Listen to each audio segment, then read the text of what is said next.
La somnambule funambule, un ange. L'hôpital Sainte-Anne, célèbre institution parisienne, est un monde en soi.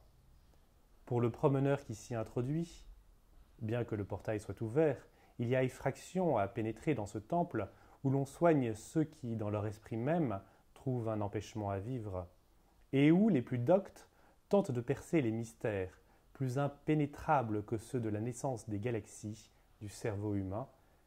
Il est fascinant de contempler les infirmières qui trottent avec des airs affairés, les médecins qui, allant d'un bâtiment à l'autre et parlant bas entre eux, portent sur toute chose un regard grave, et les délicats pensionnaires qui déambulent dans les allées ou devisent philosophiquement aux tables du café. Certains, parmi tous ceux qui passent de longues heures de leur vie dans l'enceinte du temple, auront peut-être remarqué un homme jeune. Il vient là fréquemment. On peut le voir flânant dans le parc Charles Baudelaire, sirotant son café parmi les patients, visitant l'une des expositions du musée Singer-Polignac, ou s'acheminant vers des parties plus solitaires et reculées du complexe hospitalier. S'agit-il d'un étudiant en médecine ou d'un médecin? Des infirmières le pensent, des patients aussi, à cause de sa distinction, de son habit élégant et d'un certain air sur sa figure d'intellectuel qui domine la situation. Mais il ne porte pas de blouse, on ne le voit pas non plus s'empresser, un dossier sous le bras, ou s'arrêter brusquement pour conférer avec un collègue.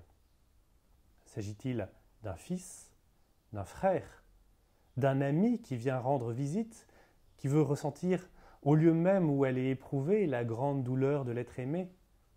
Mais il vient depuis trop longtemps et un peu trop fréquemment. S'agit-il alors d'un de ces patients périodiques ou durables qui s'est acquis certains droits par son comportement tout à fait docile et responsable et que médecins et infirmières laissent aller et venir à sa guise?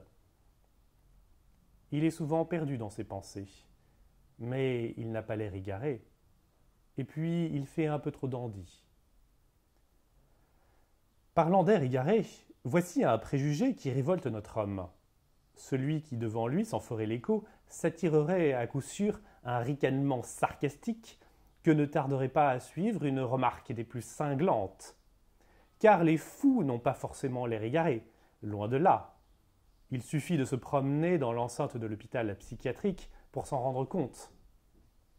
Il faut reconnaître aussi que bien des gens que l'on qualifierait de parfaitement ordinaires, dont les comportements, les expressions, les paroles sont tout ce qu'il y a de plus normal, et en qui tout même est d'une banalité affligeante, sont en réalité psychotiques.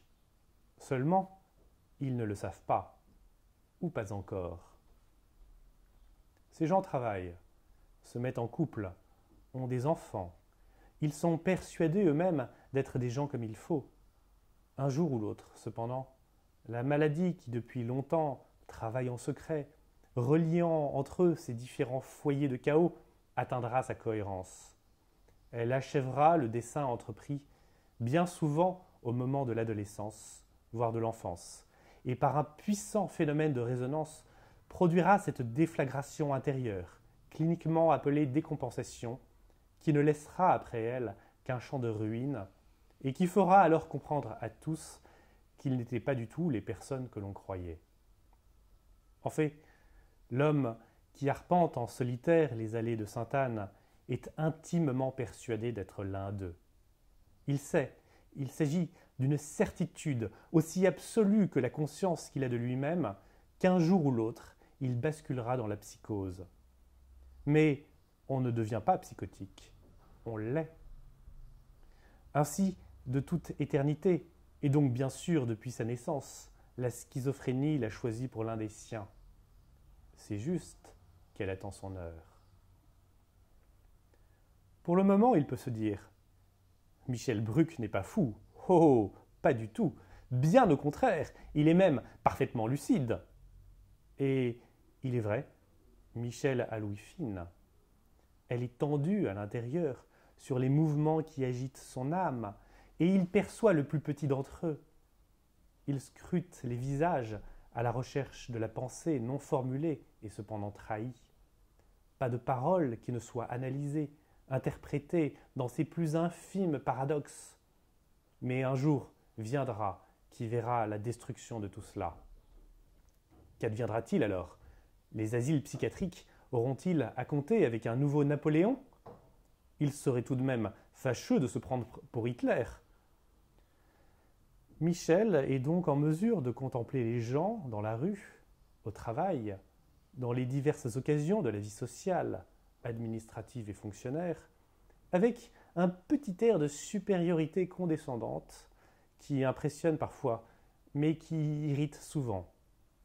Il lui arrive de deviner si son interlocuteur est l'un d'eux. En ce qui le concerne, il sait.